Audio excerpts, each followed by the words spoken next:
আলহামদুলিল্লাহ ওয়াসসালাতু ওয়াসসালাম আলা রাসূলিল্লাহ ওয়া আলা আলিহি ওয়া সাহবিহি আজমাইন আম্মা বাদ আউযু বিল্লাহি মিনাশ শাইতানির রাজীম বিসমিল্লাহির রহমানির রহিম মা কানা মুহাম্মাদুন আবা আহাদিম মির রিজালিকুম ওয়ালাকিন রাসূলুল্লাহ ওয়া খাতামুন নবিয়্যিন ওয়া কানা আল্লাহু বিকুল্লি শাইইন আলিমা রব্বি ইশরাহ লি সাদরি ওয়া ইয়াসসির লি আমরি ওয়াহলুল উকদাতাম মিন লিসানি ইয়াফকাহু কাওলি।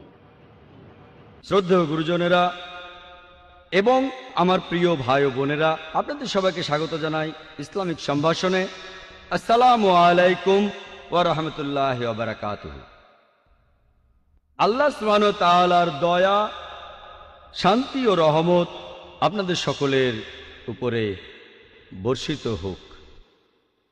এই লেকচার এখানে আজকের টপিকটা হচ্ছে মুহাম্মদ সাল্লাল্লাহু আলাইহি সাল্লাম, পৃথিবীর বিভিন্ন ধর্মগ্রন্থে তার বর্ণনা।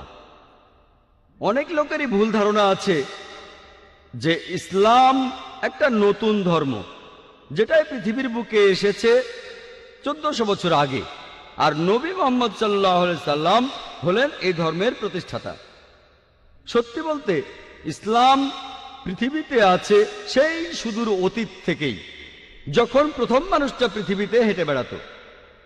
আর মুহাম্মদ সাল্লাল্লাহু আলাইহি সাল্লাম তিনি এই ধর্মের প্রতিষ্ঠাতা নন, তবে তিনি হলেন সর্বশেষ ও চূড়ান্ত নবী, আল্লাহ সুবহানাহু ওয়া তাআলার আল্লাহর শেষ রাসূল।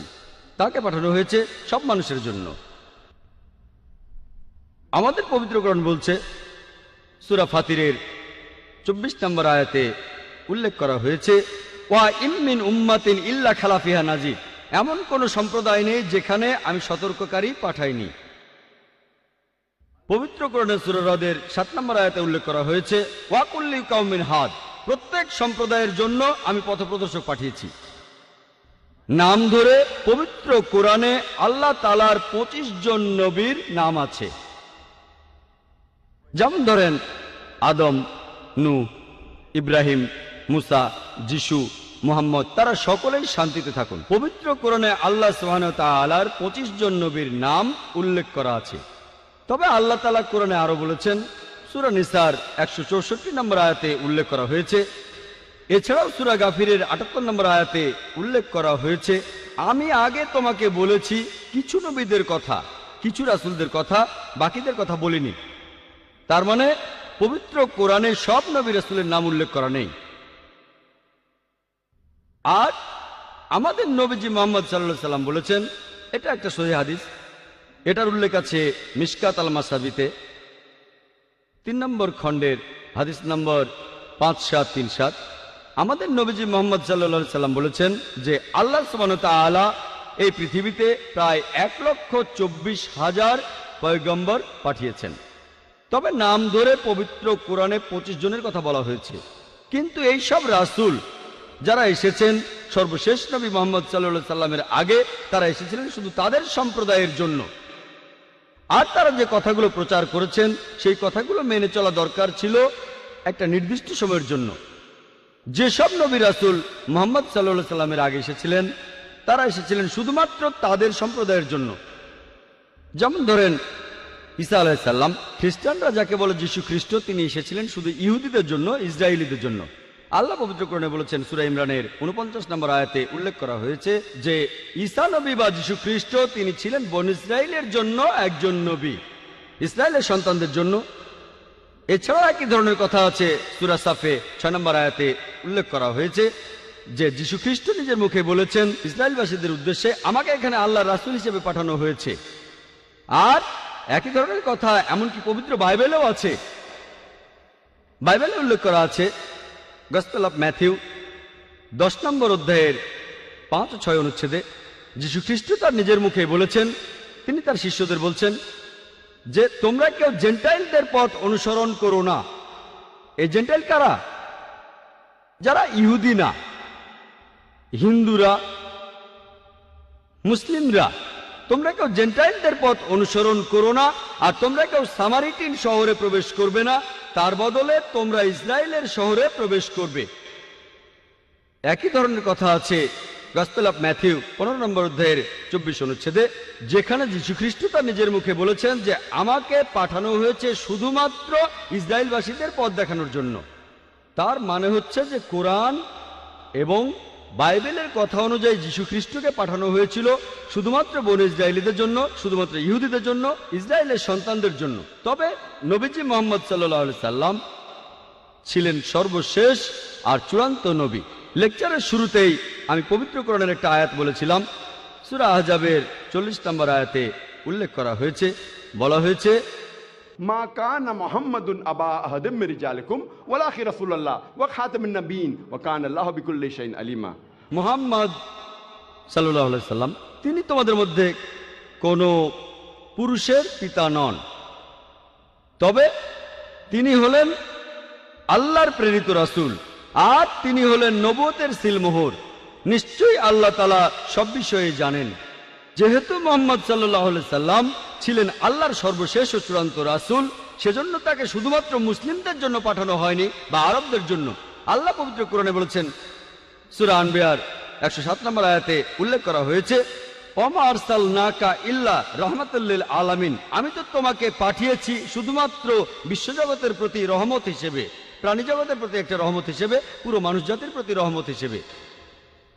এরপর পবিত্র কোরআনে সূরা সাবার 28 নম্বর আয়াতে উল্লেখ করা হয়েছে, ওয়ামা আরসালনাকা ইল্লা কাফাতাল লিন্নাস বাশিরা ওয়া নাযিরা, আমি তো তোমাকে পাঠিয়েছি পুরো মানুষ জাতির রাসূল হিসেবে, সুসংবাদ দেবে আর পাপ কাজে সতর্ক করবে। কিন্তু অধিকাংশ মানুষই একথা জানে না। যেহেতু মুহাম্মদ সাল্লাল্লাহু আলাইহি সাল্লাম ছিলেন সর্বশেষ ও চূড়ান্ত নবী, আমাদের নবীজির পরে অন্য কোনো রাসূল বা নবী আসবেন না। সেই কারণেই তাকে শুধু মুসলিমদের জন্য পাঠানো হয়নি অথবা আরবদের জন্য, তাকে পাঠানো হয়েছিল পুরো মানুষ জাতির জন্য।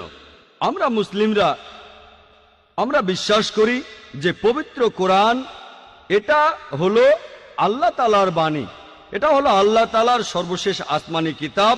তাই কোরআন যা বলছে আমরা সেটা মানি।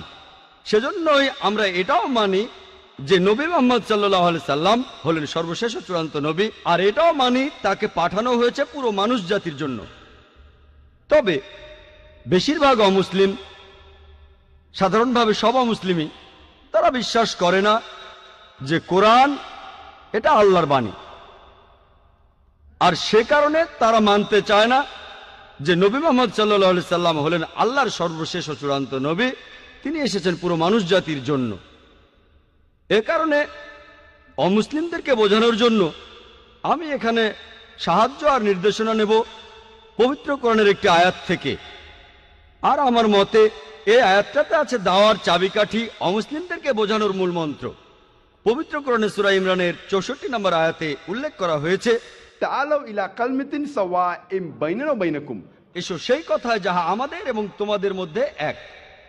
যখন আমরা অন্য ধর্মের মানুষের কথা বলবো, সবচেয়ে ভালো পদ্ধতি যেটা পবিত্র কোরআনে বলছে, এসো সেই কথা যাহা আমাদের এবং তোমাদের মধ্যে এক। আসলে আমরা দেখি যে পৃথিবীর বিভিন্ন প্রধান প্রধান ধর্মগ্রন্থগুলোতে আমাদের নবীজি মুহাম্মদ সম্পর্কে কি বলা হয়েছে।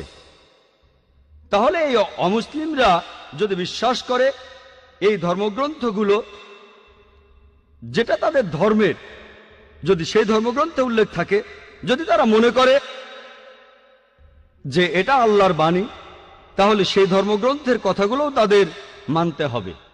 আসুন প্রথমেই আমরা দেখি হিন্দু ধর্মগ্রন্থগুলোতে নবী মুহাম্মদ সাল্লাল্লাহু আলাইহি সাল্লাম সম্পর্কে কি বলা হয়েছে। হিন্দু ধর্মগ্রন্থগুলোকে মোটামুটি ভাবে ভাগ করা যায় প্রধানত দুই ভাগে, যেমন শ্রুতি আর স্মৃতি। শ্রুতি অর্থ হচ্ছে যেটা প্রকাশিত হয়েছে, যেটা সবাই বুঝতে পেরেছে, যেটা মানুষ শুনেছে। এই শ্রুতি বিভিন্ন হিন্দু বিশেষজ্ঞদের মতে প্রচলিত আছে যে শ্রুতি হলো ঈশ্বরের বাণী। এটাও প্রধানত দুই ভাগে বিভক্ত, বেদ ও উপনিষদ। বেদ এই সংস্কৃত শব্দটা এসেছে বিদ থেকে, যার অর্থ হচ্ছে মানুষের জ্ঞান।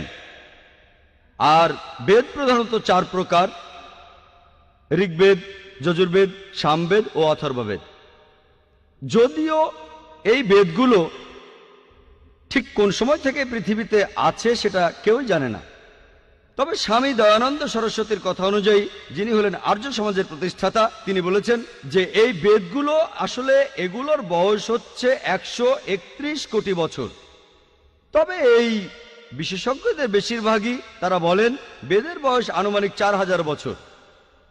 পৃথিবীর কোন অংশে এই বেদ প্রথম এসেছিল সেটা আমরা কেউ জানি না। কার উপরে এটা নাজিল হয়েছিল সেটাও আমরা জানি না। যদিও এই সব ব্যাপারগুলো পরিষ্কার নয়, তারপরও হিন্দুরা মনে করে যে এটাই আল্লাহর বাণী, এটাই হলো সবচেয়ে বিশুদ্ধ আর পবিত্র ধর্মগ্রন্থ যাবতীয় হিন্দু ধর্মগ্রন্থগুলোর মধ্যে। আসুন প্রথমেই আমরা দেখি হিন্দু ধর্মগ্রন্থগুলোতে নবী মুহাম্মদ সাল্লাল্লাহু আলাইহি সাল্লাম সম্পর্কে কি বলা হয়েছে। হিন্দু ধর্মগ্রন্থগুলোকে মোটামুটিভাবে ভাগ করা যায় প্রধানত দুই ভাগে, যেমন শ্রুতি আর স্মৃতি। শ্রুতি অর্থ হচ্ছে যেটা প্রকাশিত হয়েছে, যেটা সবাই বুঝতে পেরেছে, যেটা মানুষ শুনেছে। এই শ্রুতি বিভিন্ন হিন্দু বিশেষজ্ঞদের মতে প্রচলিত আছে যে শ্রুতি হলো ঈশ্বরের বাণী। এটাও প্রধানত দুই ভাগে বিভক্ত, বেদ ও উপনিষদ। বেদ এই সংস্কৃত শব্দটা এসেছে বিদ থেকে, যার অর্থ হচ্ছে মানুষের জ্ঞান। আর বেদ প্রধানত 4 প্রকার: ঋগ্বেদ, যজুর্বেদ, সামবেদ ও অথর্ববেদ। যদিও এই বেদগুলো ঠিক কোন সময় থেকে পৃথিবীতে আছে সেটা কেউই জানে না। তবে স্বামী দয়ানন্দ সরস্বতীর কথা অনুযায়ী, যিনি হলেন আর্য সমাজের প্রতিষ্ঠাতা, তিনি বলেছেন যে এই বেদগুলো আসলে এগুলোর বয়স হচ্ছে 131 কোটি বছর। তবে এই বিশেষজ্ঞদের বেশিরভাগই তারা বলেন বেদের বয়স আনুমানিক 4000 বছর। পৃথিবীর কোন অংশে এই বেদ প্রথম এসেছিল সেটা আমরা কেউ জানি না। কার উপরে এটা নাজিল হয়েছিল সেটাও আমরা জানি না। যদিও এই সব ব্যাপারগুলো পরিষ্কার নয়, তারপরও হিন্দুরা মনে করে যে এটাই আল্লাহর বাণী, এটাই হলো সবচেয়ে বিশুদ্ধ আর পবিত্র ধর্মগ্রন্থ যাবতীয় হিন্দু ধর্মগ্রন্থগুলোর মধ্যে। এরপরে গুরুত্ব পাবে তাদের উপনিষদ। এসেছে সংস্কৃত শব্দ থেকে উপা, যার অর্থ কাছে, নি অর্থাৎ নিচে, সদ অর্থাৎ বসা, কাছে এসে নিচে বসা। এককালে শিষ্য ছাত্ররা বসত তাদের শিক্ষকদের পায়ের কাছে, এটাকে বলা হচ্ছে উপনিষদ। এর অর্থ জ্ঞান, যেটা যাবতীয় অজ্ঞতা দূর করে দেয়। পৃথিবীতে 200-রও বেশি উপনিষদ পাওয়া যায়, তবে হিন্দু রীতি বলে এর সংখ্যা হলো 108। এগুলোর মধ্যে কিছু উপনিষদকে বলা হয়েছে প্রধান উপনিষদ। কেউ বলে 10টা, কেউ বলে 12টা। শ্রী রাধাকৃষ্ণ তিনি 18টা বেছে নিয়ে বই লিখেছেন, এগুলোই প্রধান উপনিষদ। পরের স্তরের ধর্মগ্রন্থগুলো হলো স্মৃতি। স্মৃতি মানে যেগুলো মনে রাখা হয়, অর্থাৎ স্মরণে রাখা। হিন্দু বিশেষজ্ঞরা বলেন এই স্মৃতি, এই গ্রন্থগুলো মানুষ লিখেছে, ঋষিরা। আর এর অবস্থান শ্রুতির পরে, শ্রুতির অবস্থান উপরে, তারপরে হচ্ছে স্মৃতি। এগুলোকে বলা হয় ধর্মশাস্ত্র, কারণ এগুলো বলে যে একজন মানুষ কিভাবে চলবে, সম্প্রদায় কিভাবে চলবে, সমাজ কিভাবে চলবে। স্মৃতির মধ্যে খুব গুরুত্বপূর্ণ হলো বিভিন্ন পুরাণ। পুরাণ অর্থ প্রাচীন। এসব পুরাণে বিভিন্ন দেবতার কথা আছে, বিশ্ব সৃষ্টির কথা আছে, সাহিত্য আছে। আর মহারিষি ব্যাস এইসব পুরাণগুলোকে 18টি খণ্ডে ভাগ করেছেন। এগুলোর মধ্যে একটা গুরুত্বপূর্ণ পুরাণ হলো ভবিষ্য পুরাণ। ভবিষ্য মানে ভবিষ্যৎ। এই পুরাণ ভবিষ্যৎ নিয়ে কথা বলছে। আর ভবিষ্য পুরাণে উল্লেখ করা আছে 3য় পর্ব, 3য় খণ্ড, 3য় অধ্যায়ের 5 থেকে 8 অনুচ্ছেদে যে একজন ম্লেচ্ছ আসবেন তার সঙ্গীদের সাথে নিয়ে মরুভূমি থেকে। তার নাম হবে মুহাম্মদ সাল্লাল্লাহু আলাইহি সাল্লাম। রাজা ভোজ এই দেবতুল্য মানুষকে স্নান করিয়ে পবিত্র করবেন আর তাকে স্বাগত জানাবেন সম্মানের সাথে, তার সাথে কথা বলবেন শ্রদ্ধার সাথে, আর বলবেন, হে মানুষ জাতির গর্ব, আপনি শয়তানকে হারানোর জন্য একটা বিশাল বাহিনী বানিয়েছেন। এই কথাটা ভবিষ্যৎ পুরাণ 3য় পর্ব 3য় খণ্ড 3য় অধ্যায়ের 5 থেকে 8 অনুচ্ছেদে আছে। এখানে বলা হয়েছে একজন ম্লেচ্ছ আসবেন। ম্লেচ্ছ এই সংস্কৃত শব্দটার অর্থ একজন বিদেশী। তিনি আসবেন তার সঙ্গীদের সাথে নিয়ে। সাহাবাদের কথা বলা হচ্ছে। আসবেন মরুস্থল থেকে। সংস্কৃত মরুস্থল শব্দটার মানে বালিময় স্থান বা মরুভূমি। তার নাম হবে মুহাম্মদ সাল্লাল্লাহু আলাইহি সাল্লাম। রাজা ভোজ এই বিদেশির সাথে কথা বলবেন শ্রদ্ধার সাথে, আর বলবেন, হে মানুষ জাতির গর্ব। আপনারা জানেন যে মুহাম্মদ সাল্লাল্লাহু আলাইহি সাল্লাম তিনি মানুষ জাতির গর্ব। আল্লাহ পবিত্র কোরআনে বলেছেন, সূরা কালামের 4 নম্বর আয়াতে উল্লেখ করা হয়েছে, নিশ্চয়ই তুমি সবচেয়ে মহান চরিত্রে অধিষ্ঠিত। পবিত্র কোরআনে সূরা আহজাবের 21 নম্বর আয়াতে উল্লেখ করা হয়েছে, নিশ্চয়ই আল্লাহর রাসূল মুহাম্মদ সাল্লাল্লাহু আলাইহি সাল্লাম, তার মধ্যে তোমাদের জন্য উত্তম আদর্শ রয়েছে। পুরাণ আরো বলছে যে সেই লোক তার বাহিনী নিয়ে শয়তানের বিরুদ্ধে যুদ্ধ করবে। আমরা জানি আমাদের প্রিয় নবীজি এই কাজটা করেছিলেন। এই ভবিষ্যৎবাণী একেবারে স্পষ্ট করেই বলছে মুহাম্মদ সাল্লাল্লাহু আলাইহি সাল্লামের কথা। কিছু মানুষ বলতে পারে এখানে যে ভোজ রাজার কথা বলা আছে তিনি ছিলেন 11 শতাব্দীতে, মুহাম্মদ সাল্লাল্লাহু আলাইহি ওয়াসাল্লামের জন্মেরও 500 বছর পরে। আর এই ভোজ রাজা ছিলেন রাজা শিলাবাহন এর 10ম বংশধর। এই মানুষগুলো এটা বুঝতে পারে না যে মিশরের সম্রাটদের পদবীর মতো তারা রাজাদের টাইটেল দিত ফারাও। অতীতে অনেক ফারাও ছিল, মাত্র একজন ফারাও ছিল না। তারপরে দেখেন রোমের সম্রাটদের তাদের পদবী ছিল সিজার। সিজার একজন ছিল না, অনেক সিজার ছিলেন। একইভাবে ইন্ডিয়ার রাজা, তাদের টাইটেল ছিল ভোজ। তাহলে ভোজ নামে একজন রাজা ছিলেন না, অনেক রাজাই ছিলেন। এই ভোজ রাজা ইনি কিন্তু 11 শতাব্দীর ভোজ রাজা নন, ইনি তারও অনেক আগে রাজত্ব করেছিলেন। এরপর ভবিষ্যৎ পুরাণে বলা হয়েছে 3য় পর্ব 3য় খণ্ড 3য় অধ্যায়ের 10 থেকে 27 অনুচ্ছেদে আছে, ম্লেচ্ছদের বসবাসের স্থান নষ্ট হয়ে গেছে। এখানে যে শত্রুরা আগে রাজত্ব করত, এখন সেখানে এসেছে আরো শক্তিশালী শত্রু। আমি একজন মানুষকে পাঠাবো যার নাম হবে মুহাম্মদ সাল্লাল্লাহু আলাইহি সাল্লাম। মানুষকে পরিচালিত করবেন সরল পথে। হে রাজা ভোজ, তুমি পিশাচদের রাজ্যে কখনোই যাবে না, কারণ আমি আমার দয়া দিয়েই তোমাকে পবিত্র করব। তারপর দেবতুল্য একজন মানুষ ভোজ রাজার কাছে আসলো, তারপর বলল যে আর্য ধর্ম এই পৃথিবীতে প্রতিষ্ঠিত হবে। এটা হবে ঈশ্বর পরমাত্মার আদেশে। আমার অনুসারীদের খাতনা দেওয়া থাকবে, তাদের মাথার পেছনে কোনো টিকি থাকবে না, তারা মুখে দাড়ি রাখবে, তারা একটা বিপ্লব করবে, তারা প্রার্থনার জন্য আহ্বান করবে, তারা সব হালাল খাবার খাবে, তারা বিভিন্ন পশুর মাংস খাবে, তবে এই লোকগুলো শূকরের মাংস খাবে না। তারা লতাপাতার মাধ্যমে নিজেদের পবিত্র করবে না, নিজেদের পবিত্র করবে যুদ্ধের মাধ্যমে। তাদের সম্প্রদায়কে বলা হবে মুসলমান। এই ভবিষ্যৎবাণী আর কারো কথা বলছে না, বলছে সর্বশেষ নবী মুহাম্মদ সাল্লাল্লাহু আলাইহি সাল্লামের কথা। বলা আছে আমার অনুসারী তারাই হবে যে লোকদের খতনা দেওয়া থাকবে। আমরা জানি মুসলিমরা খতনা করে, তাদের মাথার পেছনে টিকি থাকবে না, অনেকে এটাকে বলে সিন্ডি, তাদের মুখে দাড়ি থাকবে, তারা একটা বিপ্লব করবে, তারা প্রার্থনার জন্য আহ্বান করবে। আজানের কথা বলা হচ্ছে, মুসলিমরা আজান দেয়। তারা সব হালাল খাবার খাবে, বিভিন্ন প্রাণীর মাংস খাবে, তবে তারা শূকরের মাংস খাবে না। আল্লাহ পবিত্র কোরআনে সব মিলিয়ে 4 জায়গায় বলেছেন। সূরা বাকারার 173 নম্বর আয়াতে উল্লেখ আছে, সূরা মাইদার 3 নম্বর আয়াতে উল্লেখ আছে, সূরা আনামের 145 নম্বর আয়াতে উল্লেখ আছে এবং সূরা নাহালের 115 নম্বর আয়াতে উল্লেখ করা আছে, হুররিমাত আলাইকুম মাইতাতু ওয়াদ-দামু ওয়া লাহমুল খিনজির ওয়া মা উহিল্লা লিগাইরিল্লাহ বি। তোমাদের জন্য হারাম করা হয়েছে মৃত জন্তু, রক্ত, শূকরের মাংস খাওয়া এবং যে পশু জবাইকালে আল্লাহ ব্যতীত অন্য কারো নাম নেওয়া হয়েছে। যেহেতু পবিত্র কোরআনে বেশ কয়েকবার এই কথা বলা হয়েছে যে শূকরের মাংস খাওয়া হারাম, মুসলিমরা আমরা শূকর খাই না। ভবিষ্যৎবাণীটা আরো বলছে যে তারা লতাপাতার মাধ্যমে পবিত্র হবে না, তারা পবিত্র হবে যুদ্ধের মাধ্যমে, আর তাদেরকে ডাকা হবে মুসলমান বলে। এই ভবিষ্যৎবাণীটা পরিষ্কারভাবে বলছে সর্বশেষ এবং চূড়ান্ত নবী মুহাম্মদ সাল্লাল্লাহু আলাইহি সাল্লাম সম্পর্কে। এরপরে ভবিষ্যৎ পুরাণে আরো উল্লেখ করা আছে 3য় পর্ব 1ম খণ্ড 3য় অধ্যায়ের 21 থেকে 23 অনুচ্ছেদে বলা হয়েছে যে 7টা পবিত্র শহর কাশীতে, সেগুলো ভরে গেছে দুর্নীতিতে আর রাক্ষসে।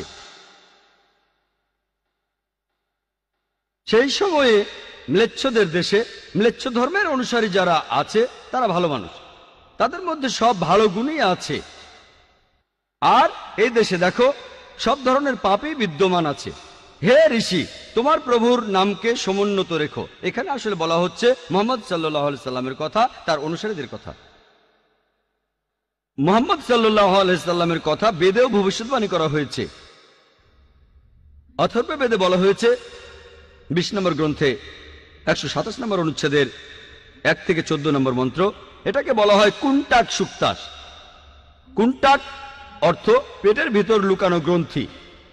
তার মানে এই মন্ত্রগুলোর যে অর্থ সেটা লুকানো আছে, আপনারা পরে এগুলো সম্পর্কে জানতে পারবেন।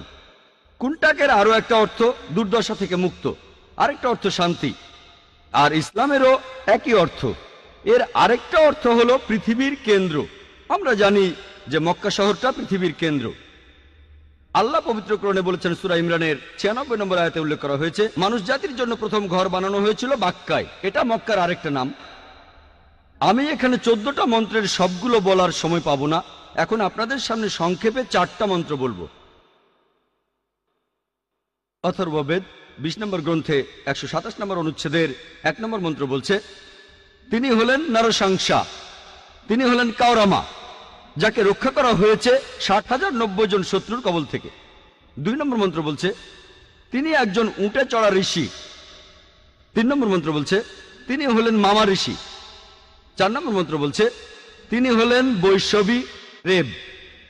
1 নম্বর মন্ত্র বলছে, তিনি হলেন নরসাংসা। নর সংস্কৃত শব্দটার অর্থ একজন মানুষ, একজন ব্যক্তি। সাংসা মানে প্রশংসা, প্রশংসনীয়, যে মানুষটা প্রশংসনীয়। আর আরবি শব্দ মোহাম্মদের অর্থ ঠিক সেটাই, প্রশংসনীয়। এটাই ছিল সর্বশেষ ও চূড়ান্ত নবী রাসূলুল্লাহ সাল্লাল্লাহু আলাইহি ওয়াসাল্লামের নাম। এরপরে বলা হয়েছে তিনি হলেন কাওরামা। কাওরামা শব্দটার আরেকটা অর্থ হলো শান্তির রাজপুত্র। আর আমাদের নবীজি সাল্লাল্লাহু আলাইহি সাল্লাম শান্তির রাজপুত্রই ছিলেন। এর আরেকটা অর্থ হলো অভিবাসী। আমরা জানি নবীজি সাল্লাল্লাহু আলাইহি সাল্লাম মক্কা থেকে মদিনায় হিজরত করেছিলেন, তিনি অভিবাসী ছিলেন। এরপরে বলা হয়েছে তাকে রক্ষা করা হয়েছে 60,090 জন শত্রুর কবল থেকে। আমরা জানি সে সময় মক্কায় যেসব লোক নবীজি সাল্লাল্লাহু আলাইহি সাল্লামের বিরুদ্ধে ছিলেন তাদের সংখ্যা ছিল প্রায় 60,000। 2 নম্বর মন্ত্র বলছে, তিনি হবেন একজন উটে চড়া ঋষি। কোন ইন্ডিয়ান ঋষি অথবা ব্রাহ্মণ কখনোই উটের পিঠে চড়বেন না, কারণ উটে চড়া ব্রাহ্মণদের জন্য নিষিদ্ধ। মনুস্মৃতিতে উল্লেখ করা হয়েছে 11 নম্বর অধ্যায়ের 202 নম্বর অনুচ্ছেদে যে একজন ব্রাহ্মণ কোনো উট বা গাধার পিঠে চড়তে পারবেন না। সেজন্য ইনি হবেন এমন কেউ যিনি বিদেশি। 3 নম্বর মন্ত্র বলছে, তিনি মামা ঋষি বা মহাঋষি। মামা, কেউ বলে থাকে মোহাম্মদ, কেউ বলে মহান ঋষি। 4 নম্বর মন্ত্র বলছে, তিনি হলেন রেব। রেব অর্থ যে প্রশংসা করে।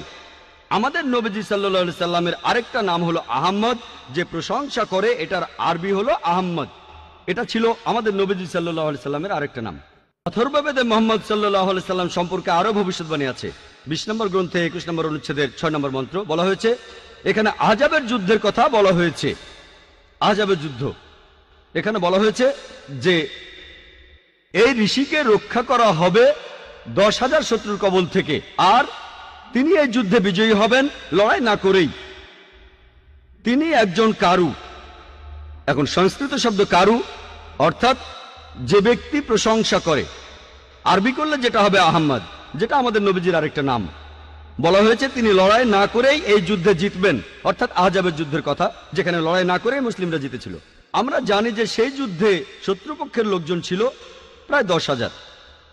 এরপর আরো আছে অথর্ববেদে 20 নম্বর গ্রন্থ 21 নম্বর অনুচ্ছেদের 7 নম্বর মন্ত্র যে মহান ঈশ্বর ক্ষমতাচ্যুত করবেন 20 জন রাজাকে, আর তিনি রক্ষা করবেন আবান্দুকে 60,090 জন শত্রুর কবল থেকে।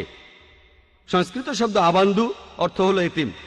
এই আবান্দু শব্দটার আরেকটা অর্থ হচ্ছে প্রশংসনীয়। আমাদের নবীজি সাল্লাল্লাহু আলাইহি সাল্লামের নাম মুহাম্মদ, এটার অর্থ হচ্ছে প্রশংসনীয়। তাহলে আবান্দু শব্দটার আরবি করলে হবে মুহাম্মদ সাল্লাল্লাহু আলাইহি সাল্লাম। বলা হয়েছে ঈশ্বর ক্ষমতাচ্যুত করবেন 20 জন রাজাকে। আর আমরা জানি যে তখনকার দিনে আনুমানিকভাবে মক্কাতে 20টা আলাদা গোত্র ছিল। মুহাম্মদ সাল্লাল্লাহু আলাইহি সাল্লাম সবাইকে জিতে নিয়েছিলেন। আর সে সময় যারা নবীজি সাল্লাল্লাহু আলাইহি সাল্লামের সাথে বিরোধিতা করেছিল তাদের সংখ্যা ছিল প্রায় 60,000। এই একই ভবিষ্যৎবাণীটা ঋগ্বেদেও করা হয়েছে 1 নম্বর গ্রন্থ 53 নম্বর অনুচ্ছেদের 9 নম্বর মন্ত্রে। তবে এখানে তাকে বলা হয়েছে যে সুশ্রামা। সুশ্রামা শব্দটার অর্থ যে ব্যক্তি প্রশংসনীয়, যেটা আমাদের নবীজির নামের অর্থ। নবীজির কথা ভবিষ্যৎবাণী করছে অগ্নি 64 নম্বর মন্ত্র। এখানে বলা হয়েছে যে এই ঋষি তিনি তার মায়ের দুধ পান করবেন না, তিনি মায়ের বুকের দুধ পান করবেন না। আমরা জানি যে নবীজি সাল্লাল্লাহু আলাইহি সাল্লাম তিনি মায়ের দুধ পান করেননি। আর বিবি হালিমা রাদিয়াল্লাহু আনহা তিনি ছিলেন নবীজি সাল্লাল্লাহু আলাইহি সাল্লামের দাইমা। এছাড়াও নবীজি সাল্লাল্লাহু আলাইহি সাল্লামকে বলা হয়েছে আহমদ, যিনি প্রশংসা করেন। অনেক জায়গায় আছে, উত্তর চিকে আছে মন্ত্র নম্বর 1500।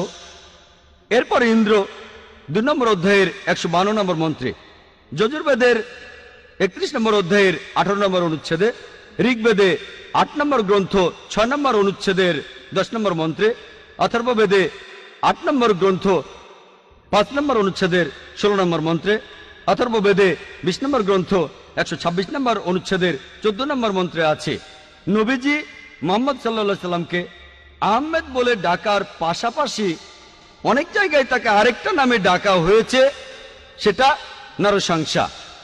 আমি একথা আগেও বলেছি, নরশংসা শব্দটার প্রথম অংশ নর, যার অর্থ একজন মানুষ বা ব্যক্তি, আর সংসা এটার মূল শব্দ হলো প্রশংসা, যার অর্থ হচ্ছে যে মানুষটা প্রশংসনীয়। তাহলে নবীজি মুহাম্মদ সাল্লাল্লাহু আলাইহি সাল্লামকে নরশংসা অর্থাৎ মোহাম্মদ বলে হিন্দু বিভিন্ন ধর্মগ্রন্থের অনেক জায়গায় উল্লেখ করা হয়েছে।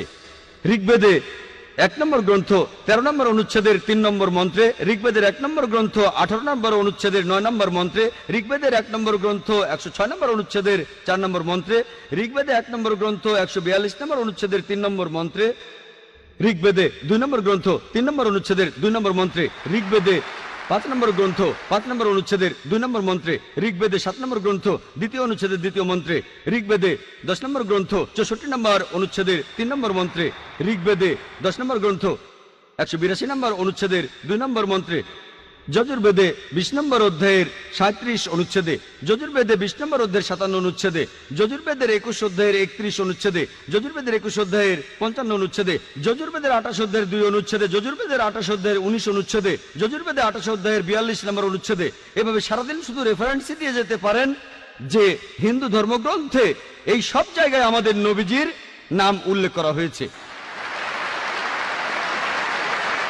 হাতে সময় কম না হলে শুধু হিন্দু ধর্মগ্রন্থে মুহাম্মদ সাল্লাল্লাহু আলাইহি সাল্লামের বর্ণনা নিয়ে একটা লেকচার দেওয়া যেত। যেহেতু হাতে সময় কম, তাই আর একটা ভবিষ্যৎবাণীর কথা বলবো হিন্দু ধর্মগ্রন্থে মুহাম্মদ সাল্লাল্লাহু আলাইহি সাল্লামের বর্ণনা নিয়ে, যেটা হলো কল্কি অবতার।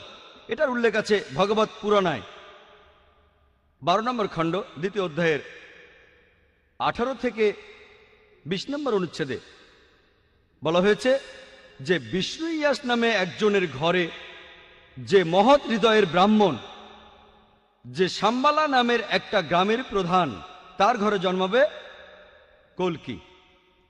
তাকে ঈশ্বর দেবেন উৎকৃষ্ট গুণাবলী, আর ঈশ্বর তাকে দেবেন 8টা অলৌকিক শক্তি। তিনি চড়বেন একটা সাদা ঘোড়ায়, তার ডান হাতে থাকবে একটি তরবারি। এরপর ভগবত পুরাণায় উল্লেখ করা হয়েছে 1 নম্বর খণ্ড 3য় অধ্যায়ের 25 নম্বর মন্ত্রে যে কলিযুগে যখন রাজারা হবে ডাকাতের মতো, কলিযুগে যখন রাজারা হবে ডাকাতের মতো, সেই সময় বিষ্ণু ইয়াসের ঘরে জন্মগ্রহণ করবে কল্কি। এছাড়াও কল্কি পুরাণায় উল্লেখ করা হয়েছে 2য় অধ্যায়ের 4 নম্বর মন্ত্রে বলা হয়েছে যে বিষ্ণু ইয়াস নামে এক ব্যক্তির ঘরে, যিনি মহৎ হৃদয় ব্রাহ্মণ, যিনি শাম্বালা গ্রামের প্রধান, তার ঘরে জন্মাবে কল্কি।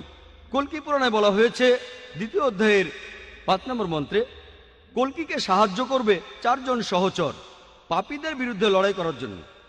কল্কি পুরাণায় বলা হয়েছে 2য় অধ্যায়ের 7 নম্বর মন্ত্রে কল্কি অবতারকে যুদ্ধক্ষেত্রে দেবদূত বা ফেরেশতারা সাহায্য করবে। কল্কি পুরাণের 2য় অধ্যায়ের 11 নম্বর মন্ত্রে বলা হয়েছে যে বিষ্ণু ইয়াস নামে এক ব্যক্তির ঘরে জন্ম নেবে সুমতির গর্ভে। কল্কি পুরাণের 2য় অধ্যায়ের 15 নম্বর মন্ত্রে উল্লেখ করা হয়েছে যে তিনি মাধব মাসের দ্বাদশ দিনে জন্মগ্রহণ করবেন। এক কথায় হিন্দু ধর্মগ্রন্থের এই কথাগুলি কল্কি অবতার সম্পর্কে বলছে। আমি এবারে এই কথাগুলি আবারও সাজিয়ে আর সংক্ষেপে বলছি। 1 নম্বর পয়েন্ট, তার বাবার নাম হবে বিষ্ণু ইয়াস। বিষ্ণু মানে ঈশ্বর, ইয়াস এর মানে ভৃত্য, অর্থাৎ ঈশ্বরের ভৃত্য। যদি এটার আরবি করেন সেটা হবে আব্দুল্লাহ, অর্থাৎ আমাদের নবীজি সাল্লাল্লাহু আলাইহি সাল্লামের বাবা। তার মায়ের নাম হবে সুমতি। সুমতি সংস্কৃত শব্দটার অর্থ প্রশান্ত, প্রশান্তি, শান্তি। এটার আরবি করলে হবে আমিনা, অর্থাৎ আমাদের নবীজি সাল্লাল্লাহু আলাইহি সাল্লামের মা। বলা হয়েছে তিনি জন্মগ্রহণ করবেন সাম্বালা নামে একটি গ্রামে। সাম্বালা মানে একটি প্রশান্ত এবং শান্তির জায়গা। আমরা জানি মক্কাকে বলা হয় দারুল আমান, অর্থাৎ শান্তির ঘর। নবীজি সাল্লাল্লাহু আলাইহি সাল্লাম জন্মেছিলেন মক্কায়। এরপরে বলা হয়েছে যে তিনি সাম্বালা গ্রামের প্রধানের ঘরে জন্মগ্রহণ করবেন। আমরা জানি যে নবীজি মুহাম্মদ সাল্লাল্লাহু আলাইহি সাল্লাম মক্কার প্রধান ব্যক্তির ঘরে জন্মেছিলেন। এরপরে বলা হয়েছে তিনি মাধব মাসের দ্বাদশ দিনে জন্মাবেন। আমরা জানি যে মুহাম্মদ সাল্লাল্লাহু আলাইহি সাল্লাম রবিউল আউয়াল মাসের 12 তারিখে জন্মেছিলেন। আরো বলা হয়েছে যে তিনি হবেন শেষ ঋষি, শেষ নবী, অন্তিম ঋষি। আমরা জানি পবিত্র কোরআনে সূরা আহজাবের 40 নম্বর আয়াতে উল্লেখ করা হয়েছে মা কানা মুহাম্মাদুন আবা আহাদিম মির রিজালিকুম ওয়ালাকিন রাসূলুল্লাহ ওয়া খাতামুন নবিয়্যিন ওয়া কানা আল্লাহু বিকুল্লি শাইইন আলিমা। মুহাম্মদ সাল্লাল্লাহু আলাইহি সাল্লাম তোমাদের মধ্যে কোনো পুরুষের পিতা নয়, তবে তিনি আল্লাহর প্রেরিত রাসূল এবং তিনি নবুয়তের সিলমোহর। নিশ্চয়ই আল্লাহ সব বিষয় সম্পর্কে জানেন। তাহলে কোরআন বলছে যে নবীজি সাল্লাল্লাহু আলাইহি সাল্লাম হলেন সর্বশেষ রাসূল। এরপরে বলা হয়েছে যে এই ঋষি, এই কল্কি অবতার, তিনি তার জ্ঞান পাবেন, আলোকপ্রাপ্ত হবেন প্রথমবার সেটা রাতের বেলায় একটা গুহার ভেতরে। তারপরে তিনি উত্তর দিকে রওনা দিয়ে ফিরে আসবেন। আমরা জানি মুহাম্মদ সাল্লাল্লাহু আলাইহি সাল্লাম প্রথম ওহী তিনি পেয়েছিলেন রাতের বেলায় হেরা গুহায় জবলে নূরে। আর পবিত্র কোরআনের সূরা দুখানে 2 ও 3 নম্বর আয়াতে উল্লেখ করা হয়েছে। এছাড়াও সূরা কদরের 1 নম্বর আয়াতে উল্লেখ করা হয়েছে ইন্না আনজালনাহু ফি লাইলাতিল কদর, নিশ্চয়ই আমি অবতীর্ণ করেছি কোরআন এই মহামান্বিত রাতে। আমরা জানি মুহাম্মদ সাল্লাল্লাহু আলাইহি সাল্লাম মদিনায় হিজরত করেছিলেন, যেটা ছিল মক্কা শহরের উত্তর দিকে। তারপর আবার মক্কায় ফিরে আসে। হয়েছে যে ঈশ্বর তাকে দেবেন অতি উৎকৃষ্ট গুণাবলী। বলা হয়েছে যে তিনি 8টা অলৌকিক শক্তি পাবেন। এই 8টা অলৌকিক শক্তি হচ্ছে হিন্দু ধর্মগ্রন্থ অনুযায়ী জ্ঞান, আত্মসংযম, জ্ঞান বিতরণ, অভিজাত বংশ পরিচয়, সাহসিকতা, কম কথা বলা, মহানুভবতা এবং পরোপকারিতা। এই 8টা গুণের সবগুলোই আলহামদুলিল্লাহ সর্বশেষ ও চূড়ান্ত নবী মুহাম্মদ সাল্লাল্লাহু আলাইহি সাল্লামের ভেতরে দেখা যায়। তারপর বলা হয়েছে তিনি হবেন পৃথিবীর সব মানুষের পথপ্রদর্শক। আর পবিত্র কোরআনের সূরা সাবার 28 নম্বর আয়াতে উল্লেখ করা হয়েছে ওমা আরসালনাকা ইল্লা কাফাতাল লিন্নাস বাশীরা ওয়া নাযীরা, আমি তো তোমাকে পাঠিয়েছি পুরো মানুষ জাতির দূত হিসেবে, সুসংবাদদাতা ও সতর্ককারী রূপে পাঠিয়েছি। তবে অধিকাংশ মানুষই কথাটা জানে না। এরপরে বলা হয়েছে যে কল্কি অবতার চড়বেন একটি সাদা ঘোড়ায়। আমরা জানি যে নবীজি মুহাম্মদ সাল্লাল্লাহু আলাইহি সাল্লাম বুরাকে চড়েছিলেন যখন মেরাজে গিয়েছিলেন। এরপরে আরো বলা হয়েছে যে তার হাতে থাকবে একটি তরবারি। আর আমরা জানি মুহাম্মদ সাল্লাল্লাহু আলাইহি সাল্লাম যুদ্ধে অংশ নিয়েছিলেন, আর বেশিরভাগই ছিল আত্মরক্ষার জন্য সরাসরি অংশ নিয়েছিলেন। তখন তার ডান হাতে তরবারি থাকতো। এরপর এখানে বলা হয়েছে যে তিনি অজ্ঞ লোকদের পরিচালিত করবেন সরল পথে। আমরা জানি যে মুহাম্মদ সাল্লাল্লাহু আলাইহি সাল্লাম আরবদের পথ দেখিয়েছিলেন। আরবের সেই সময়টাকে বলা হতো আয়ামে জাহেলিয়া, অর্থাৎ অজ্ঞতার যুগ। আর মুহাম্মদ সাল্লাল্লাহু আলাইহি সাল্লাম আল্লাহ তাআলার সাহায্য নিয়ে, কোরআনের সাহায্যে আরবদের নিয়ে এসেছিলেন অন্ধকার থেকে আলোতে। এরপর আরো বলা হচ্ছে তাকে সাহায্য করবে 4 জন সহচর। বলা হচ্ছে 4 জন সাহাবীর কথা, খোলাফায়ে রাশেদিন, হযরত আবু বকর, হযরত ওমর, হযরত ওসমান, হযরত আলী, আল্লাহ সবাইকে শান্তিতে রাখুন। তারপর বলা হয়েছে যে যুদ্ধক্ষেত্রে তাকে দেবদূত বা ফেরেশতারা সাহায্য করবে। আমরা জানি যে পবিত্র কোরআনের সূরা ইমরানের 123 থেকে 125 নম্বর আয়াতে উল্লেখ করা হয়েছে। এছাড়াও সূরা আনফালের 8 থেকে 9 নম্বর আয়াতে উল্লেখ করা হয়েছে যে ফেরেশতারা নবীজিকে সাহায্য করেছিল, সেটা ছিল বদরের যুদ্ধে। আর তাদের জন্য মুসলিমরা সেই যুদ্ধে জিতেছিল। এখানে আমি সংক্ষেপে বললাম কল্কি অবতার সম্পর্কে যেটা হিন্দু ধর্মগ্রন্থে বলা হয়েছে। হিন্দু ধর্মগ্রন্থে মোহাম্মদ সাল্লাল্লাহু আলাইহি ওয়াসাল্লাম সম্পর্কে বিস্তারিত জানতে চাইলে আপনারা আমার ভিডিও ক্যাসেট দেখেন এই টপিকের উপরে, যেখানে হিন্দু ধর্মগ্রন্থে নবীজির ব্যাপারে বিস্তারিত বলেছি। আসুন এবারে দেখি পার্সি ধর্মগ্রন্থে নবীজি সাল্লাল্লাহু আলাইহি সাল্লামকে নিয়ে কি ভবিষ্যদ্বাণী করা হয়েছে। জরাথুস্ট্র তিনি হলেন এই ধর্মের প্রতিষ্ঠাতা। এটাকে আরো বলা হয় পার্সিজম। এটার উৎপত্তি হয়েছে পার্সিয়াতে এখন থেকে 2500 বছর আগে। এই পার্সিজম ধর্মটাকে আরো বলা হয় ম্যাগিয়ানিজম, অথবা যে ধর্মের অনুসারীরা অগ্নি পূজা করে। পার্সিদের যে পবিত্র ধর্মগ্রন্থ সেগুলো দশাতির এবং আভেস্তা। আভেস্তাকে আবার জেন্দ আভেস্তাও বলা হয়। দশাতির দুই ভাগে বিভক্ত, খুর্দা দশাতির ও করণ দশাতির। আভেস্তারও আবার দুই ভাগ, খুর্দা আভেস্তা ও করণ আভেস্তা। অনেকে এগুলোকে বলে জেন বা মহাজেন। আপনারা যদি এই পার্সি ধর্মগ্রন্থ পড়েন, অনেক জায়গাতে দেখবেন নবীজি মুহাম্মদ সাল্লাল্লাহু আলাইহি সাল্লামের কথা সেখানে বলা হয়েছে। আভেস্তায় উল্লেখ করা হয়েছে আছে ফারভারদিনিয়াস্তে 28 নম্বর অধ্যায়ের 129 নম্বর অনুচ্ছেদে বলা হয়েছে তার নাম হবে জয়যুক্ত, তার নাম হবে আস্তাবেত আরেতা, তার আরো একটা নাম হবে সোসিম। বলা হয়েছে যে তাকে এখানে ডাকা হবে নামটা সোসিয়েন, তার নাম হবে আস্তাবেত আরেতা। আমরা জানি নবীজি সাল্লাল্লাহু আলাইহি সাল্লাম যুদ্ধ জিতেছিলেন, অনেক যুদ্ধ জিতেছিলেন।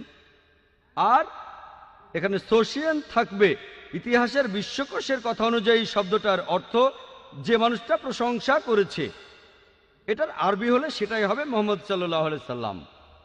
তাহলে পার্সি বিভিন্ন ধর্মগ্রন্থেও মুহাম্মদ সাল্লাল্লাহু আলাইহি সাল্লামের নাম উল্লেখ করা হয়েছে। এরপর বলা হয়েছে তিনি হবেন আস্তাবেত আরিতা। আস্তাবেত আরিতা অর্থাৎ যে ব্যক্তি প্রশংসা করে। এটা হলো নবীজি সাল্লাল্লাহু আলাইহি সাল্লামের আরেকটা নাম আহমদ। আহমদ শব্দটার অর্থ যে প্রশংসা করে। এরপর আরো আছে জেন্দাবেস্তার জামিয়া আদি আসতে 16 নম্বর অধ্যায়ের 95 অনুচ্ছেদে যে তার বন্ধুরা চলে আসবে, অর্থাৎ আস্তাবেত আরিতার বন্ধুরা। তারা সেখানে শয়তানের বিরুদ্ধে যুদ্ধ করবে, তারা চিন্তা ভাবনা করবে, ভালো কথা বলবে, ভালো কাজ করবে, আর তাদের জিহ্বা কোনো মিথ্যা উচ্চারণ করবে না। এখানে নবীজির সাহাবীগণের কথা বলা হচ্ছে। এখানে তাকে বলা হয়েছে আস্তাবেত আরেতা, যার অর্থ যে প্রশংসা করে, মানে আহমদ সাল্লাল্লাহু আলাইহি সাল্লাম, যেটা নবীজির আরেকটা নাম। এখানে সাহাবীগণের কথা বলা হচ্ছে, অর্থাৎ নবীজির সহচরেরা। তারা ভালো মানুষ হবে, চিন্তা করে কাজ করবে, ভালো কথা বলবে, তারা সবাই ভালো কাজ করবে, তাদের জিহ্বা কোনো মিথ্যা উচ্চারণ করে না, অর্থাৎ তারা মিথ্যা কথা বলে না। আর আমরা জানি যে সাহাবীগণ মাশাআল্লাহ সত্যি কথাই বলতেন। এরপর দশাতিরেও নবীজি মুহাম্মদ সাল্লাল্লাহু আলাইহি ওয়াসাল্লাম সম্পর্কে ভবিষ্যদ্বাণী করা হয়েছে। এটা হলো পার্সিদের আরেকটা ধর্মগ্রন্থ। দশাতির মানে 10 আর তীর, অর্থাৎ যে বইটার 10টা অংশ আছে। এটা দস্তুর শব্দটার বহুবচন, আর দস্তুর মানে একটা ধর্মীয় আইন। তাহলে এই বইটাতে 10টা অংশ আছে আর ধর্মীয় আইন। দশাতিরে উল্লেখ করা হয়েছে যে পার্সিরা যখন তাদের ধর্ম ত্যাগ করবে, জেরস্ট্রিয়ানরা যখন তাদের ধর্ম ত্যাগ করবে, যখন তারা নিঃসঙ্গ হয়ে যাবে, তখন মরুভূমি থেকে একজন লোক আসবে, তার অনুসারীরা পার্সিদের বশে আনবে, আর তারা পার্সিদের রাজ্য জয় করে নেবে। তারা মানুষ জাতির জন্য একটা অনুগ্রহ হবে। তারা তাদের মন্দিরের ভেতর আগুনের পূজা করবে না, তারা প্রার্থনা করবে ইব্রাহিমের ঈশ্বরের ঘরের দিকে মুখ করে। তারা কোনো মূর্তি পূজা করবে না। তারা হবে প্রভু এবং শাসক পার্সিয়ার। এছাড়াও তারা পার্সিয়ার অন্যান্য ধর্মীয় স্থানেও রাজত্ব করবে। আর তাদের নবী তিনি খুব যুক্তিবাদী হবেন আর অলৌকিক কাজ করবেন। এই ভবিষ্যৎবাণী আর কারো কথা বলছে না, বলছে আমাদের নবীজি মুহাম্মদ সাল্লাল্লাহু আলাইহি সাল্লামের কথা। এরপরে আরো আছে, এটা আছে বুন্দাহিসানে 30 নম্বর অধ্যায়ের 6 থেকে 27 নম্বর অনুচ্ছেদে যে সোসিয়েন হবেন শেষ নবী। সোসিয়েন এটা নিয়ে আগে বলেছি। বিশ্বকোষের কথা অনুযায়ী এটার অর্থ হলো প্রশংসনীয়, অর্থাৎ মুহাম্মদ সাল্লাল্লাহু আলাইহি সাল্লাম। আর এখানে বলা হয়েছে যে নবীজি মুহাম্মদ সাল্লাল্লাহু আলাইহি সাল্লাম হবেন শেষ নবী।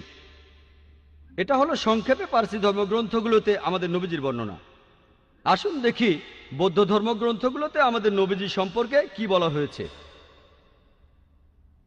প্রায় সব বৌদ্ধ ধর্মগ্রন্থে আছে যে ভবিষ্যতে একজন মাইত্রী আসবেন। আর চিক্কবতী সিংহনাথ সুতান্তাতে বলা হয়েছে ডি 1176 বলা হয়েছে যে আরেকজন বুদ্ধ আসবেন, তার নাম মাইত্রী, যিনি পবিত্র, যিনি সবার উপরে, যিনি আলোকপ্রাপ্ত, যিনি খুব জ্ঞানী আর বিনয়ী, যিনি মঙ্গলজনক, যার রয়েছে বিশ্বজগতের জ্ঞান। তিনি অলৌকিকভাবে যে জ্ঞান আরোহণ করবেন সেটা পুরো পৃথিবীতে প্রচার করবেন। তিনি একটা ধর্ম প্রচার করবেন যে ধর্মটা শুরুতে গৌরবময় থাকবে, চরম সময়ে গৌরবময় থাকবে, আর শেষেও গৌরবময় থাকবে। তিনি একটা জীবন দর্শন প্রচার করবেন যেটা হবে সত্য এবং পুরোপুরি সঠিক। তার সাথে কয়েক হাজার সন্ন্যাসী থাকবে, যেখানে আমার সাথে কয়েকশো সন্ন্যাসী থাকে। এই কথাটা আরো বলা হয়েছে সেক্রেড বুক অব স্টে 35 নম্বর খণ্ডের 225 নম্বর পৃষ্ঠায়। একজন মাইত্রী আসবেন যার কিছু বিশেষ বৈশিষ্ট্য আর গুণ থাকবে। এরপরে বলা হয়েছে যে তিনি হাজার হাজার মানুষকে নেতৃত্ব দেবেন, যেখানে আমি নেতৃত্ব দিয়েছি কয়েকশো মানুষকে। এরপরে আরো আছে গসপেল অফ বুদ্ধায় 217 ও 218 নম্বর পৃষ্ঠায় যে আনন্দ বুদ্ধকে প্রশ্ন করলেন যে হে আশীর্বাদ প্রাপ্ত, আপনি যখন চলে যাবেন কে আমাদের পথ দেখাবে? তখন গৌতম বুদ্ধ উত্তরে বললেন, আমি এই পৃথিবীর প্রথম বুদ্ধ নই, এমনকি শেষ বুদ্ধ আমি নই। ভবিষ্যতে আরেকজন বুদ্ধ পৃথিবীতে আসবেন, যিনি পবিত্র, যিনি সবার উপরে, যিনি আলোকপ্রাপ্ত, যিনি খুব জ্ঞানী আর বিনয়ী, যিনি মঙ্গলজনক, যার রয়েছে বিশ্বজগতের জ্ঞান। তিনি প্রচার করবেন একটা ভালো ধর্ম।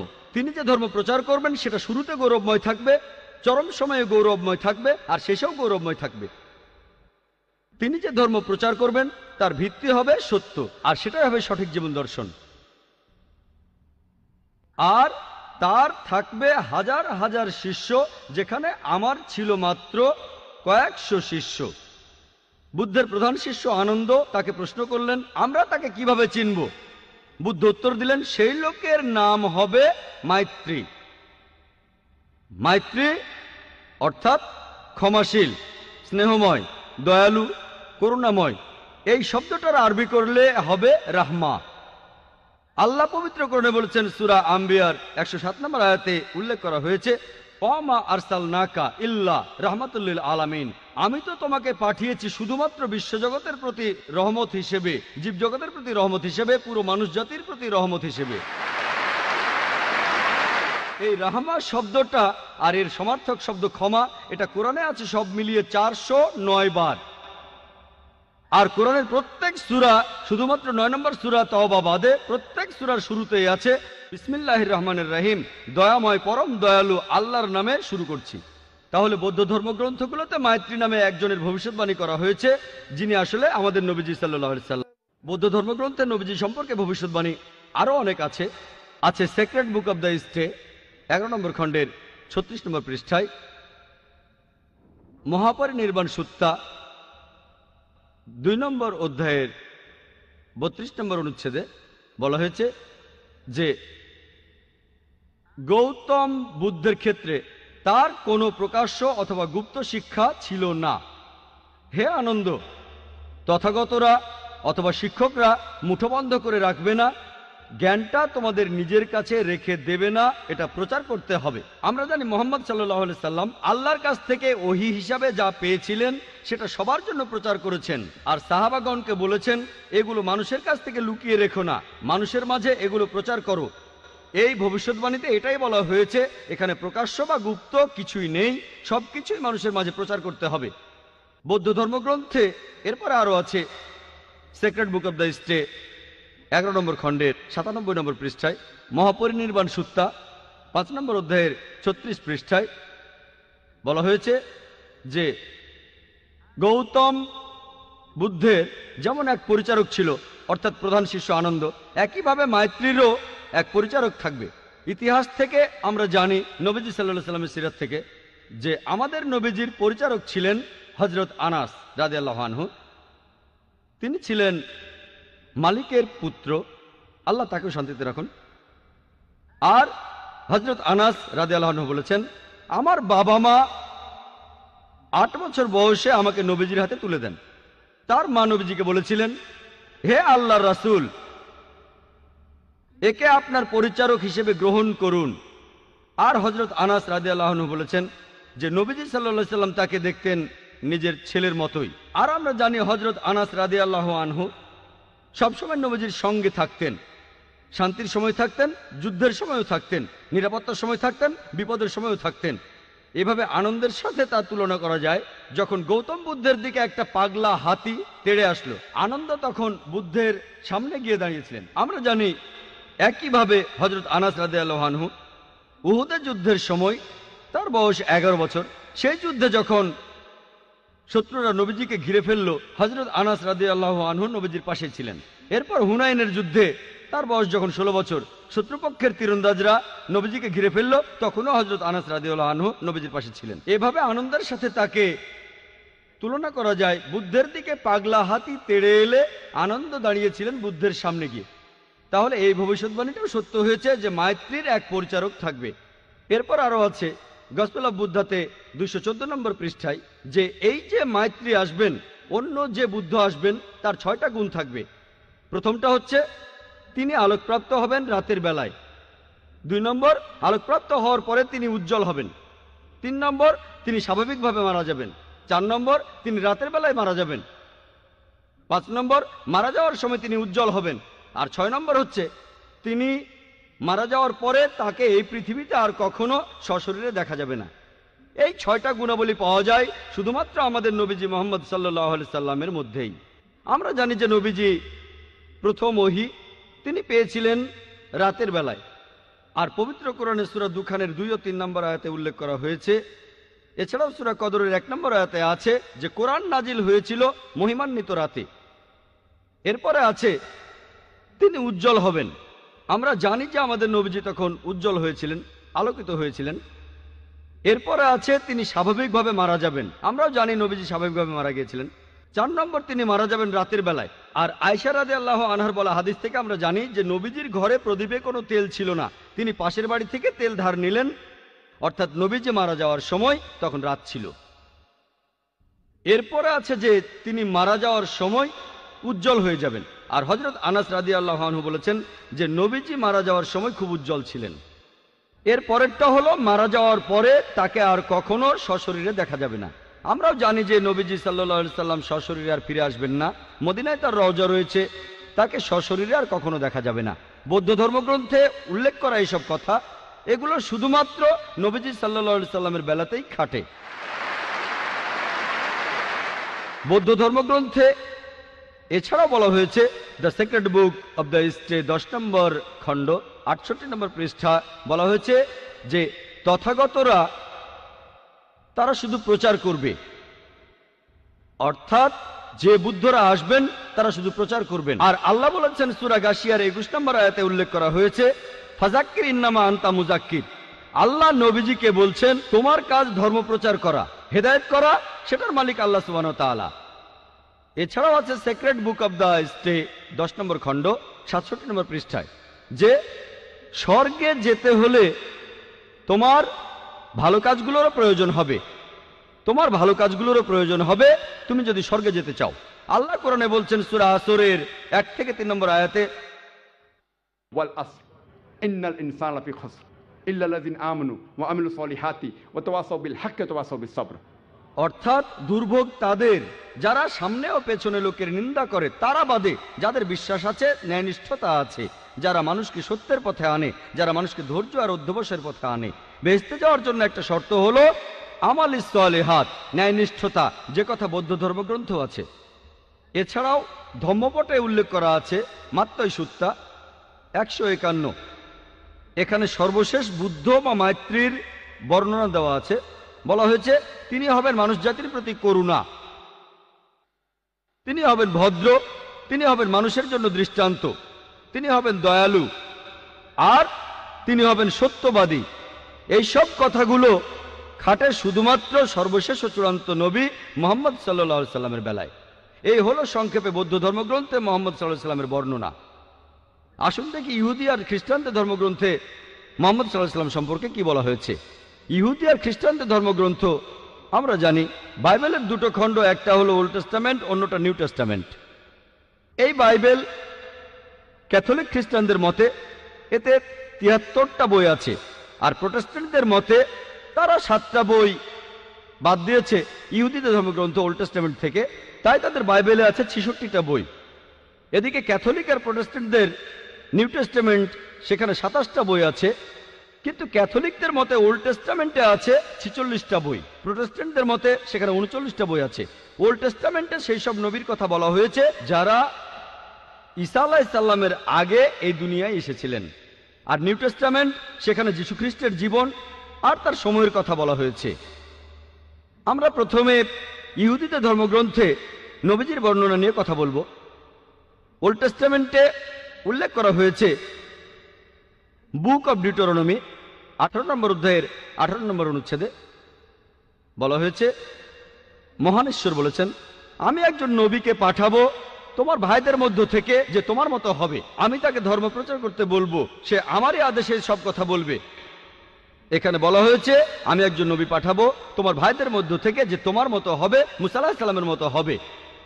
আর খ্রিস্টানরা এখানে বলে যে এই কথাগুলো বলা হচ্ছে যীশু খ্রিস্ট বা ঈসা আলাইহিস সালাম সম্পর্কে। তাদের যদি বলি যে এটা কিভাবে যীশু খ্রিস্ট সম্পর্কে বলছে, তারা তখন বলে যে এটা বলা হয়েছে যে নবী আসবেন তিনি মুসা আলাইহিস সালামের মতো হবেন, আর ঈসা আলাইহিস সালাম ছিলেন মুসা আলাইহিস সালামের মতোই। তারপর যদি প্রশ্ন করি তাদের মিলটা কোথায়, তারা তখন বলে যে মুসা আর ঈসা আলাইহিস সালাম তারা দুজনেই আল্লাহর নবী ছিলেন, আর তারা দুজনে ইহুদি। সেজন্য এখানে বলা হয়েছে যিশু আর ঈসা আলাইহিস সালাম সম্পর্কে। এই দুটো ব্যাপার মিলে গেলেই যদি এমনটা দাবি করা হয় যে যীশু খ্রিস্টই হলেন সেই নবী, তিনি ইহুদি ছিলেন আর আল্লাহর নবী ছিলেন, তাহলে বাইবেলে যতজন নবীর কথা আছে মুসা আলাইহিস সালামের পরে সবার ক্ষেত্রে এই কথা খাটে।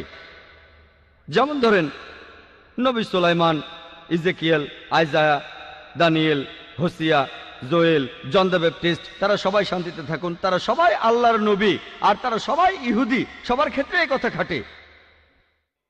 যদি ভালো করে দেখেন তাহলে বুঝতে পারবেন এই ভবিষ্যৎবাণীটা সবচেয়ে বেশি মিলে যায় আমাদের নবীজি মুহাম্মদ সাল্লাল্লাহু আলাইহি সাল্লামের সাথে। আসুন দেখি ভবিষ্যৎবাণীটা কি বলছে। এখানে বলা হয়েছে আমি একজন নবী পাঠাবো তোমার ভাইদের মধ্য থেকে যে তোমার মতো হবে, মুসা আলাইহিস সালামের মতো হবেন। যদি ভালো করে দেখেন মুসা আর মুহাম্মদ দুজনে শান্তিতে থাকুন, তারা দুজনেই জন্মেছিলেন স্বাভাবিকভাবে। তবে যিশু বা ঈসা আলাইহিস সালাম স্বাভাবিকভাবে জন্মাননি, তিনি কোনো পুরুষের ঔরসজাত হয়ে জন্মাননি। আর পবিত্র কোরআনে এই কথা উল্লেখ করা আছে সূরা ইমরানের 45 থেকে 47 নম্বর আয়াতে। এছাড়া বাইবেলেও এই কথা আছে গসপেল অফ ম্যাথিউ 1 নম্বর অধ্যায়ের 18 অনুচ্ছেদে, এছাড়াও গসপেল অফ লুক 1 নম্বর অধ্যায়ের 35 অনুচ্ছেদে, যে তিনি কোনো পুরুষের ঔরসজাত হয়ে জন্মাননি, অলৌকিকভাবে জন্মেছিলেন। এইভাবে মুহাম্মদ সাল্লাল্লাহু আলাইহি সাল্লাম ছিলেন মুসা আলাইহিস সালামের মতো, কিন্তু ঈসা আলাইহিস সালাম তিনি মুসা আলাইহিস সালামের মতো ছিলেন না। এরপরে আরো দেখবেন মুহাম্মদ সাল্লাল্লাহু আলাইহি সাল্লাম আর মুসা আলাইহিস সালাম তারা দুজনেই ছিলেন বিবাহিত, তাদের সন্তান ছিল। কিন্তু বাইবেলের কথা অনুযায়ী ঈসা আলাইহিস সালাম অবিবাহিত ছিলেন, তার কোনো সন্তান ছিল না। তাহলে যিশু মুসার মতো ছিলেন না, বরং মুহাম্মদ মুসার মতো তারা সবাই শান্তিতে থাকুন। এরপর আপনারা আরো দেখবেন মুসা আলাইহিস সালাম আর মুহাম্মদ সাল্লাল্লাহু আলাইহি সাল্লাম তারা দুজনেই স্বাভাবিকভাবে মারা গেছেন, কিন্তু যিশু বা ঈসা আলাইহিস সালাম স্বাভাবিকভাবে মারা যাননি। পবিত্র কোরআন বলছে, তাই মানি যে আল্লাহ যিশু খ্রিস্টকে তার কাছে তুলে নিয়েছেন। সূরা নিসার 157 ও 158 নম্বর আয়াতে কথা বলা হয়েছে। আমরা মানি তিনি মারা যাননি। আর যদি সঠিকভাবে খ্রিস্টানদের বাইবেল পড়েন তাহলে দেখবেন বাইবেলও বলছে, প্রমাণ করা যায় তিনি মারা যাননি, তিনি ক্রুসিফাইড হননি। কিন্তু খ্রিস্টানরা বিশ্বাস করে যিশু বা ঈসা আলাইহিস সালাম ক্রুশবিদ্ধ হয়ে মারা গেছেন, ক্রুসিফাইড হয়েছিলেন। এই বিষয়টা সম্পর্কে বিস্তারিত জানতে চাইলে আমার ভিডিও ক্যাসেট দেখেন, একটা বিতর্ক, ওয়াজ ক্রাইস্ট ক্রুসিফাইড। তবে তর্কের খাতিরে যদি মেনেও নেই তাদের কথাই ঠিক, তাহলে মানবেন যে যিশু বা ঈসা আলাইহিস সালাম স্বাভাবিকভাবে মারা যাননি। খ্রিস্টানরা যেভাবে বাইবেলের ব্যাখ্যা করে সেটা ভুল, তারপরেও সেটা মানলে এটাও মানবেন যীশু খ্রিস্টের মৃত্যু স্বাভাবিক নয়। আমরা মানি তাকে জীবন্ত তুলে নেওয়া হয়েছে, তাহলে আমরাও মানি তার মৃত্যু স্বাভাবিক নয়। তাহলে দেখছেন ঈসা আলাইহিস সালাম মুসা আলাইহিস সালামের মতো নন, বরং মুহাম্মদ সাল্লাল্লাহু আলাইহি সাল্লাম মুসা আলাইহিস সালামের। তারপরে দেখবেন যে মুসা আলাইহিস সালাম আর মুহাম্মদ সাল্লাল্লাহু আলাইহি সাল্লাম তারা দুজনেই নতুন আইন এনেছিলেন। তবে বাইবেলের কথা অনুযায়ী যিশু বা ঈসা আলাইহিস সালাম নতুন কোনো আইন আনেননি। বাইবেলের গসপেল অফ ম্যাথিউ 5 নম্বর অধ্যায়ের 17 থেকে 18 অনুচ্ছেদে যিশু বা ঈসা আলাইহিস সালাম বলছেন, ভেবো না যে আমি নবীদের আইন ধ্বংস করতে এসেছি, আমি ধ্বংস করতে আসিনি, পূর্ণ করতে এসেছি। এরপর আরো দেখবেন মুসা আলাইহিস সালাম আর মুহাম্মদ সাল্লাল্লাহু আলাইহি সাল্লাম আল্লাহর নবীর পাশাপাশি তারা পৃথিবীতে রাজা হিসেবে ছিলেন, অর্থাৎ কেউ অপরাধ করলে তারা মৃত্যুদণ্ড দেওয়ার ক্ষমতা রাখতেন, তারা অপরাধী ব্যক্তিদের মৃত্যুদণ্ড দেওয়ার ক্ষমতা রাখতেন। তবে যিশু বা ঈসা আলাইহিস সালাম তার এই ক্ষমতা ছিল না। গসপেল অফ জনের কথা আছে 18 অধ্যায়ের 36 অনুচ্ছেদে যিশু তার নিজের মুখে বলেছেন, আমার রাজত্ব এই পৃথিবীতে নয়। এরপর দেখবেন যে মুসা আর মুহাম্মদ সাল্লাল্লাহু আলাইহি সাল্লাম তাদের দুজনকেই তাদের লোকজনেরা আল্লাহর নবী হিসেবে মেনে নিয়েছিল, বেশিরভাগই। তবে যীশু খ্রিস্টের ব্যাপারটা দেখেন, সে সময় বেশিরভাগ লোক তাকে আল্লাহর নবী বলে মেনে নেয়নি। গসপেল অফ জনের 1 নম্বর অধ্যায়ের 11 অনুচ্ছেদে বলা আছে সবাই তাকে ত্যাগ করেছিল। তাহলে ভালো করে দেখলে আপনারাও বুঝবেন যে মুহাম্মদ সাল্লাল্লাহু আলাইহি সাল্লাম হলেন মুসা আলাইহিস সালামের মতো, কিন্তু ঈসা আলাইহিস সালাম মুসা আলাইহিস সালামের মতো নন। তাহলে এই ভবিষ্যৎবাণীটা বলছে আসলে নবীজি সাল্লাল্লাহু আলাইহি সাল্লাম সম্পর্কে। এখানে আরো বলা হয়েছে, আমি একজন নবী পাঠাবো তোমার ভাইদের মধ্য থেকে। আর আমরা জানি যে আরবরা হচ্ছে ইহুদিদের জ্ঞাতি ভাই।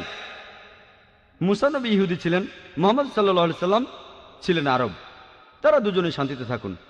তাহলে আরব আর ইহুদিরা জ্ঞাতি ভাই। এরপর এখানে আরো বলা হয়েছে, আমি একজন নবী পাঠাবো তোমার ভাইদের মধ্য থেকে, যে হবে তোমার মতো, আর সে আমার কথা মতো ধর্ম প্রচার করবে, সে আমার আদেশ পালন করবে। আমরা জানি যে মুহাম্মদ সাল্লাল্লাহু আলাইহি সাল্লাম আল্লাহ তাআলার কাছ থেকে ওহী পেয়েছিলেন, আর যা শুনেছিলেন সেটাই তিনি প্রচার করেছিলেন, যেন তার মুখ দিয়ে আল্লাহর কথাই বের হচ্ছে, আর আল্লাহর আদেশে তিনি এসব করেছিলেন। তাই এই ভবিষ্যৎবাণীতে আসলে সর্বশেষ নবী মুহাম্মদ সাল্লাল্লাহু আলাইহি সাল্লাম সম্পর্কে বলা হয়েছে। এরপরের অনুচ্ছেদ বলছে, বুক অব ডিউটেরোনমি 18 নম্বর অধ্যায়ের 19 অনুচ্ছেদ বলা হয়েছে যে তোমরা যদি আমার কথা না মানো তাহলে আমি তোমাদের উপরে প্রতিশোধ নেব। তার মানে যারা এই নবীর কথা মানবে না, যে নবী আসবেন অর্থাৎ মুহাম্মদ সাল্লাল্লাহু আলাইহি সাল্লাম, আল্লাহ তাদের উপর প্রতিশোধ নেবেন।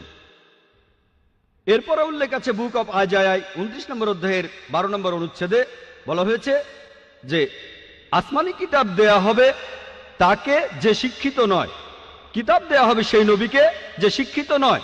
তাকে যখন বলা হবে এটা পড়ো, আমি প্রার্থনা করছি, সে তখন বলবে আমি পড়তে জানি না। আর আমরা জানি নবীজি সাল্লাল্লাহু আলাইহি সাল্লামের কাছে যখন প্রথম ওহী আসলো, ফেরেশতা জিবরাইল আলাইহিস সালাম তাকে বললেন ইকরা, পড়ো। আমাদের নবীজি মুহাম্মদ সাল্লাল্লাহু আলাইহি সাল্লাম বললেন মা আনা বিকারি, যার অর্থ আমি পড়তে জানি না। এভাবে বুক অব আইজায়ার 29 নম্বর অধ্যায়ের 12 নম্বর অনুচ্ছেদের ভবিষ্যৎবাণীটা সত্যি হলো যে আসমানি কিতাব যে নবীকে দেয়া হলো সে শিক্ষিত নয়। আমরা জানি যে মুহাম্মদ সাল্লাল্লাহু আলাইহি সাল্লাম নিরক্ষর ছিলেন, তিনি ছিলেন উম্মি। আর যখন তাকে বলা হবে পড়ো, তিনি তখন বলবেন আমি পড়তে জানি না। নবীজি সেটাই বলেছিলেন মা আনা বিকারি। এছাড়া ওল্ড টেস্টামেন্টের নবীজি সাল্লাল্লাহু আলাইহি সাল্লামের কথা নাম ধরেও উল্লেখ করা হয়েছে।